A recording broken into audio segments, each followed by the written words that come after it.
I submit to the body of Christ. I'm very clear about that. You've seen my relationship with fathers. Hi, I'm Confidence Moses. Welcome to Premium Niger TV. Hello guys, my name is Ebenezer Peyon. I came across this video of Apostle Joshua Selman explaining the concepts of Godfatherism in the ministry, and I thought of sharing this with you people because I know many people actually dive into the trending topic of I have a Godfather that mentors me in the ministry and everything, but they do not have a proper understanding and knowledge about what Godfatherism is.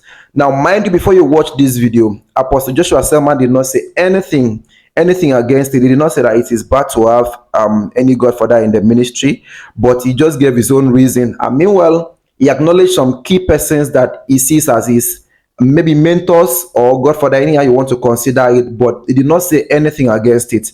So you also, as a believer, you get to learn. As you keep researching, keep listening to people like that, that you stand to learn and get more knowledge every day. So please, while watching this, don't quote Apostle Joshua Selman. Please don't quote him wrong anyway.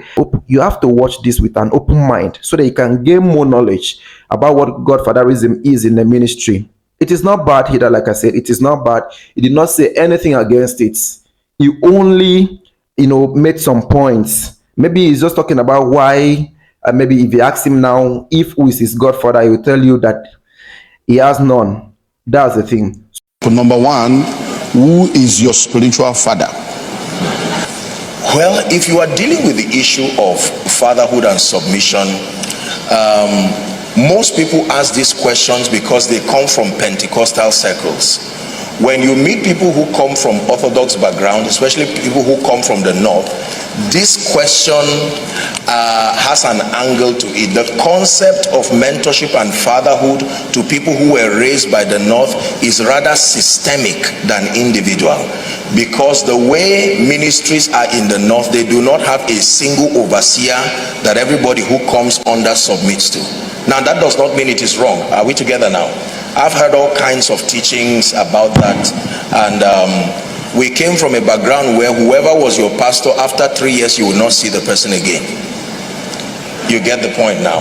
At various phases of my life and my experience, I've had different people being introduced. I was raised from Ekwa. My grandfather, by the way, was the founding father and the trustee of the Church of Christ in Nations. So I came from that lineage, and then my experience with the evangelical church winning all, and then seasons of mentorship and training under Archbishop Benjamin Kwashi, the Anglican Seminary.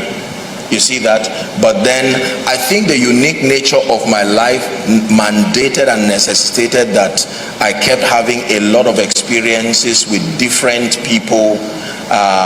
I would not frown at the concept of having a single father, an individual who you lead. I submit to the body of Christ. I'm very clear about that.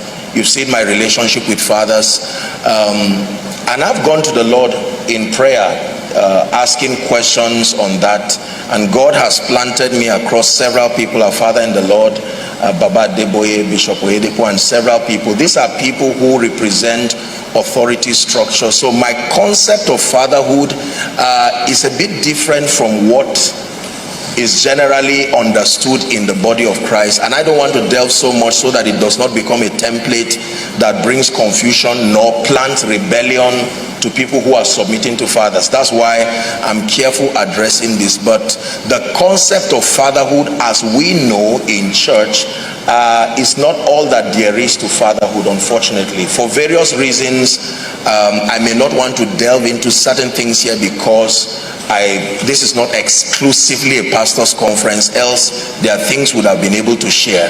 But here is my take for whoever is asking that question. If God has planted you in a ministry like this, the man of God, the overseer that he has set over you, becomes your father from the word Abba, the one who begat you in the gospel. That is the original idea of fatherhood, the one who begat you in the gospel. But you see that template is not really ideal, because many people who come are usually already saved, and even already transformed. For most of them, they may be men and women who are in ministry who just come to submit to get direction. So what most people call fatherhood is actually mentorship. Fatherhood classically starts from the point of getting you saved and then growing you spiritually. That means there is a track record of having made that spiritual investment in your life. You get the idea now? So there are dimensions of fatherhood, unfortunately, that have been abused in Africa. For many people, it's just a license to show that you are not a rebel. And so people just look for anybody and just continue with a lot of rebellion with no touch at all with the father. The purpose of fatherhood is supposed to be for guidance, for mentorship, for correction. There are other people who have even deviated from the way of the Lord because of honor to fatherhood. This is why I don't want to get into certain details, because you will find out that when fatherhood is not correct, you can literally lose the context of your call. If the father is insecure as a person, he will have to force you to be loyal to the template he has given you, which may be against what God told you, which is the security that Eli had to allow Samuel to evolve. If he had followed the Eli pattern, something will go wrong. So fatherhood issue is very, very complicated, but I will leave you with this word. The man you see is not a rebel. This man you see, I am more submissive than most people that you see. There are results you cannot attain unto except when certain spiritual laws are in place. Are we together? So I hope I was able to help whoever that person is.